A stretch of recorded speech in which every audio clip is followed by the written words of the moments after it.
sur la modélisation hydrologique et thermique à base physique et ses applications pour comprendre l'évolution passée et future du bassin de la température de l'eau dans le bassin de la Loire, d'étudier quelques scénarios théoriques d'atténuation du réchauffement par la végétation et par l'ombrage. Et enfin, son post-doctorat actuel qui est en cours sur l'analyse des évolutions conjointes de température et débit, ou plus exactement de vitesse d'écoulement, qui pourrait donc modifier la migration des poissons, certains saumons, aloses et lamproies. Donc le modèle hydrologique et thermique, en fait c'est plutôt un modèle thermique qui est couplé à un modèle hydrologique, spatialisé, qui prend en compte les bases de données climatiques, SAFRAN, donc l'ensemble des forçages et des bilans énergétiques, des flux énergétiques qui ont lié à la surface eau atmosphère. Ces flux de chaleur seront propagés dans le cadre du réseau hydrographique en tenant compte des conditions hydrauliques bien déterminées par un modèle hydrologique et un modèle de géométrie hydraulique.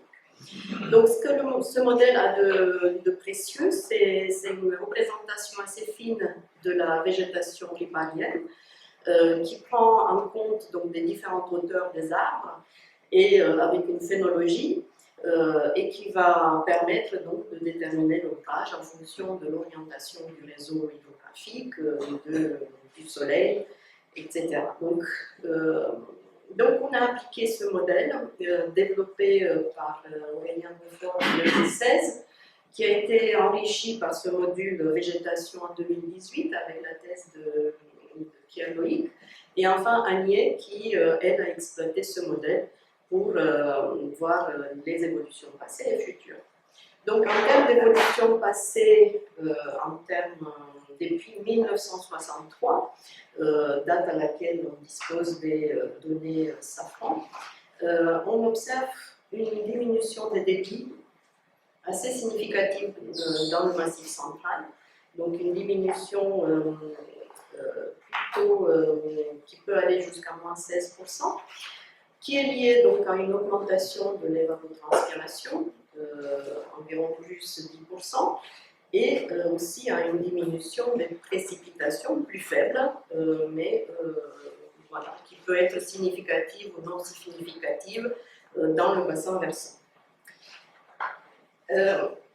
Du fait de la température de l'eau, on observe donc ce réchauffement plus important dans le Massif central, donc environ 0,6 degrés Celsius par décade, et un petit peu moindre sur la partie médiane et le Massif armoricain. On verra, on pense que c'est les apports de nappe, même si on ne les a pas modélisés concrètement, explicitement. Et aussi, on verra un petit peu lié peut-être à l'ombrage. Donc, on a une augmentation de la température de l'eau, parfois plus importante que l'augmentation de la température de l'air, surtout dans le Massif central, parce que c'est aussi dans cette région où on a une diminution des débits qui est observée. Donc, bien évidemment, ces tendances ont été vérifiées sur des données. Malheureusement, à long terme, on ne les a que sur la Loire.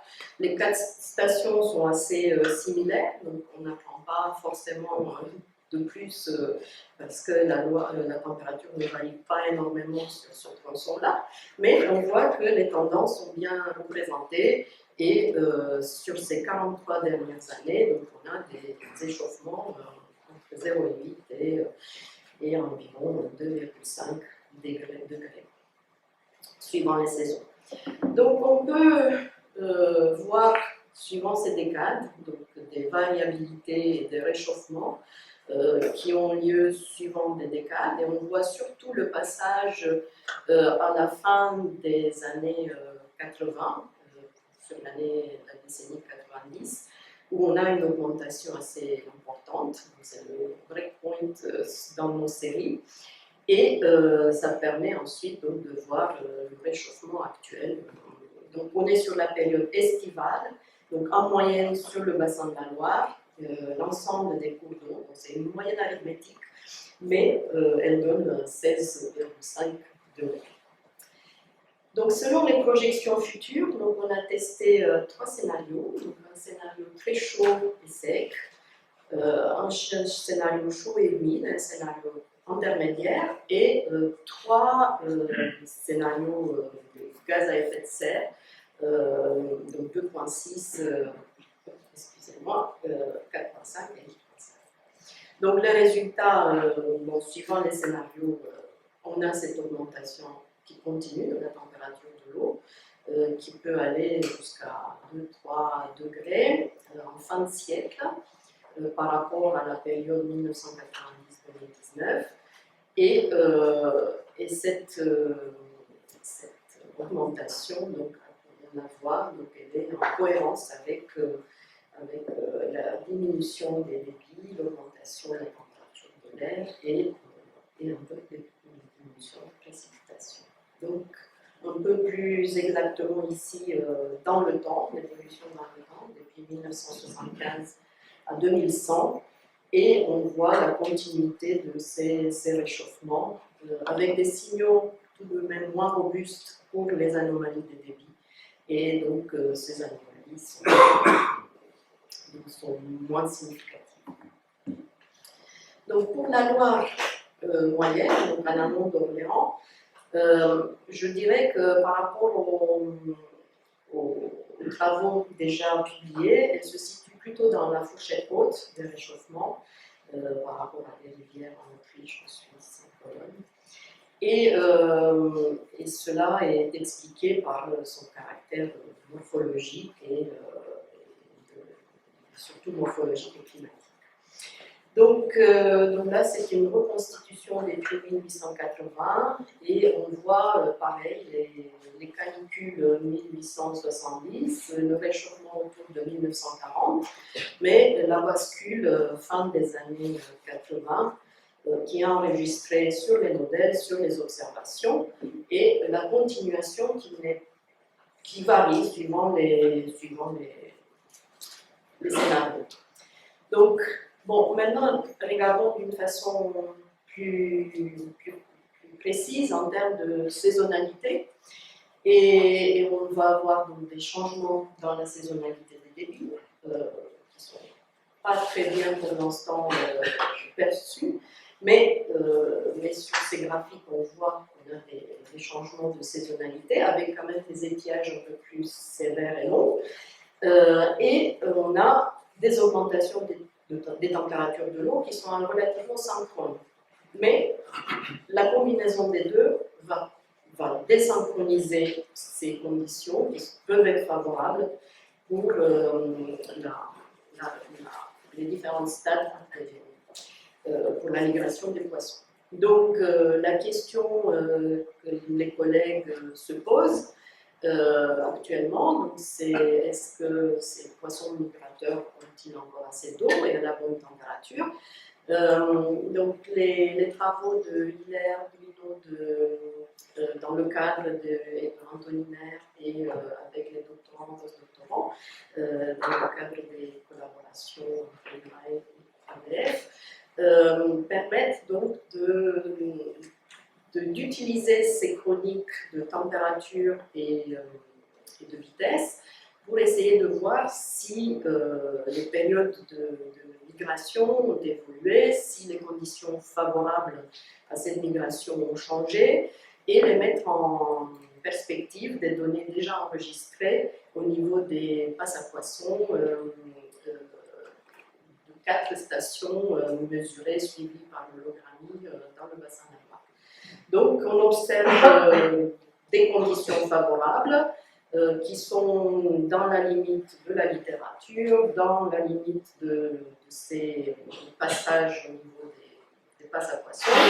Et ce qu'on va voir également, c'est pour les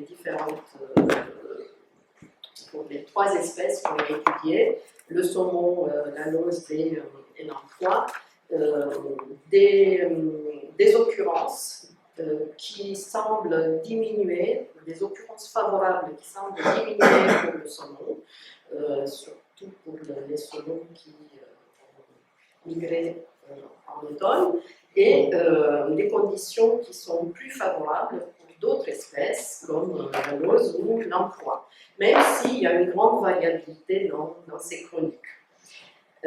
Les travaux sont en cours et donc les collègues vont sûrement présenter ces travaux prochainement.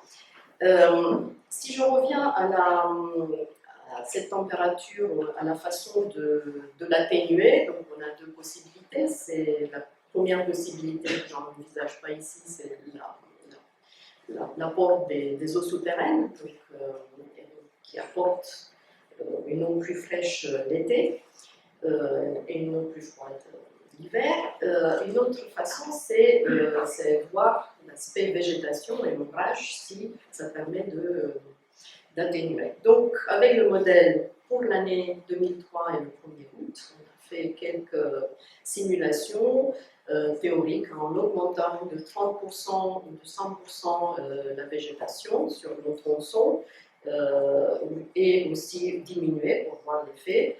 Et on voit que les grands cours d'eau ne permettent pas d'atténuer leur température. Par contre, pour les petits cours d'eau, jusqu'à un ordre de Strahler de l'ordre de 4, on peut arriver à diminuer la température de l'eau en moyenne de 2 à 1 degré. Donc en conclusion, les grandes rivières subissent les réchauffements les plus importants à toutes saisons sauf l'hiver, parce que l'hiver on a le rôle de l'hydrologie aussi qui se fait sentir, et donc on voit. Les rivières du Massif central accusent un réchauffement de l'eau plus important que celui de l'air sur certaines zones, sur une partie, la partie sud du bassin. Du fait de la diminution des débits. L'analyse conjointe de l'évolution des régimes de température et de vitesse nous permet d'analyser les conditions favorables pour la migration de certaines espèces piscicoles.